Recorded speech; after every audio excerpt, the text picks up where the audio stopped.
Ladies and gentlemen, according to the Penang Institute, in its Economic and Development Report, Penang gained the fourth largest share of T20 households, trailing behind Selangor, Kuala Lumpur and Johor. Meanwhile, the state's income gap has relatively widened, with the Gini coefficient soaring from 0.356 in 2016 to 0.359 in 2019. The disproportionate economic clout of those at the top has provided these individuals with a distorted influence on the country's political life and on its media, on what policies are pursued and whose interests end up being ignored.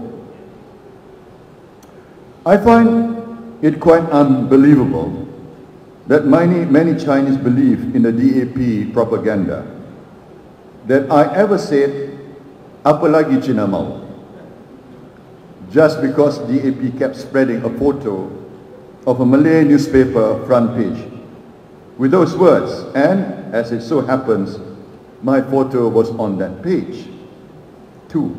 And I repeat, once again, that I had never and will never say those words, which I deem very insensitive and arrogant.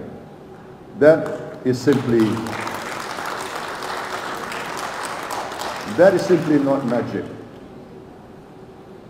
I also find it disheartening that some quarters have claimed success to reduce the 95% of the state's debt. It was only made possible by the federal government. The water restructuring agreement during my time as Prime Minister was done when Putrajaya agreed to convert 655 million ringgit of existing debts to annual lease payments.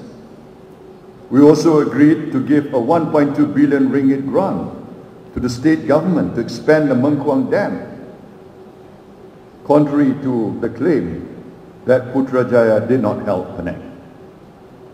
Pakatan Harapan promised you that they will abolish all tolls, including the Penang Bridge, should they win GE14.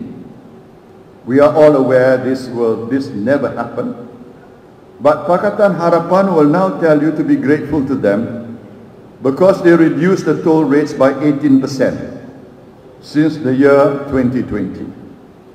But what they didn't tell you is that toll concessions was supposed to expire in the year 2038 or 18 years from the year 2020.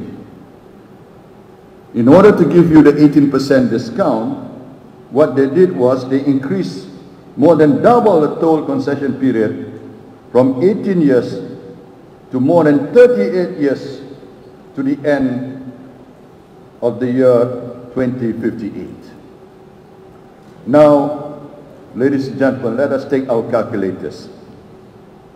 100 times 18 equals 1,800 ringgit versus 82 times 38 years, that gives you 3,116.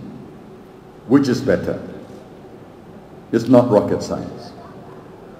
And remember how DAP promised to give 1,000 ringgit per year to each TAR UC student, and how they promised that they will take care of TAR UC should they win GE14.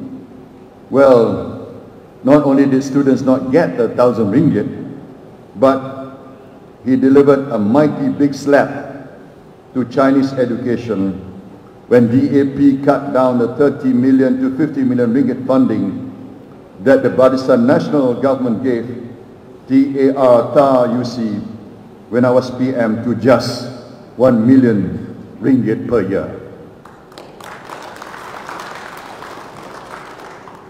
Ladies and gentlemen, these are some, not all, some of the false promises of the false manifesto. Enough with that, as I'm sure you are already well aware.